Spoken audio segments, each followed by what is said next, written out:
আজকে বানাবো সুজির একটা রেসিপি। এই ধরনের একটা রেসিপি আমি আগেও একবার দেখিয়েছিলাম।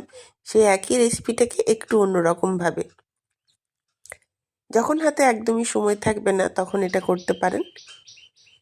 তো সুজিটাকে আমি করেছিলাম কি, সকালে টিফিনে দেওয়ার জন্য ওর পেঁয়াজ প্রথমে ভেজে নিয়েছিলাম, পেঁয়াজ আর লঙ্কা।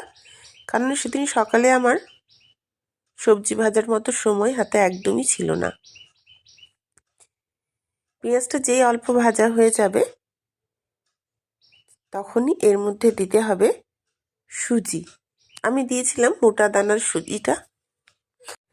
আমাকে উপমা বা সুজির এই ধরনের কোনো রেসিপি করলে রুচির মোটা দানার সুজিটাই খেতে বেশি ভালো লাগে।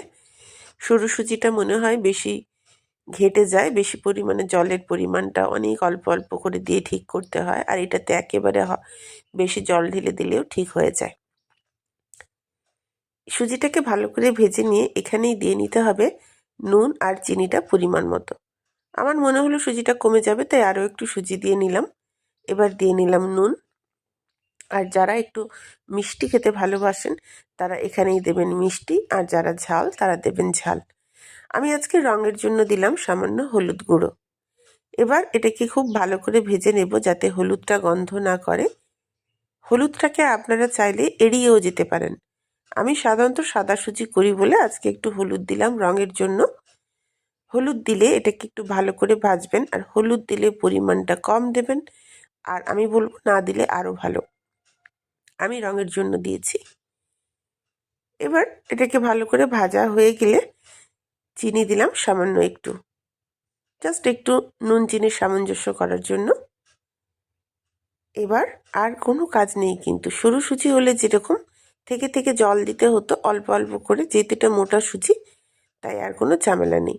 টেস্ট করে দেখলাম, মনে হলো আর একটু নুন লাগবে, তাই নুন দেওয়ার পর এবার হড় করে ঢেলে দিলাম গরম জল। আপনি ঠান্ডা জলও দিতে পারেন, আমার কাছে সেদিন কম সময় ছিল তাই জলটা আমি গরম করে রেখেছিলাম যাতে তাড়াতাড়ি রান্না হয়ে যায়। দেখতে পাচ্ছেন জলের কোনো বিশাল পরিমাণ নয়, সুজির থেকে জাস্ট এক আঙ্গুলের গাঁট উঠে থাকবে সেই পরিমাণেই জল দিয়ে নিলাম। জল দেওয়ার পরে নুন দেখে নেবেন, কারণ এই পর্যায়ে নুনটা দিলে খুব ভালো করে নুনটা মিশে যাবে। তারপর ঢাকা দিয়ে রেখেছিলাম 10-15 মিনিট। পরে ফিরে এলাম। ফিরে আসতে দেখতে পাচ্ছেন সুজি সমস্ত জল টেনে নিয়েছে।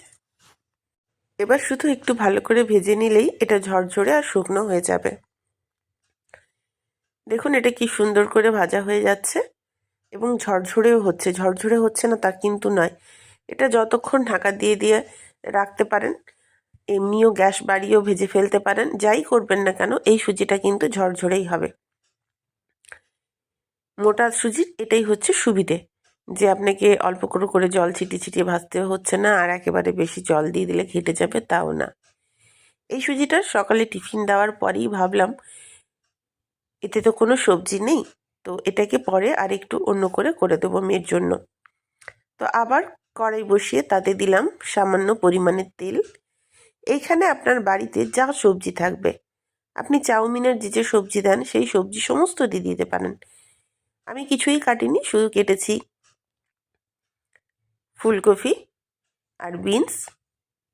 এই ফুলকপি আর বিনসটাকে একটু ভালো করে এবার ভেজে নেওয়ার পালা।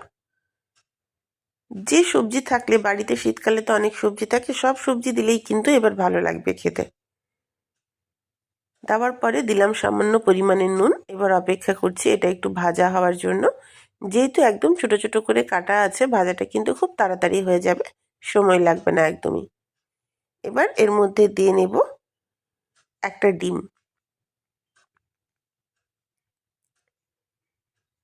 সত্যি খেতে যে কি সুন্দর হয়েছিল বলে বোঝানোর মতো নয়। আমি নিজেও প্রথমে ভাবিনি এটা ভালো লাগবে বলে, তারপরে খেয়ে দেখলাম না ভালো লাগছে, বাচ্চারও পছন্দ, আমার মেয়েরও পছন্দ হয়েছিল।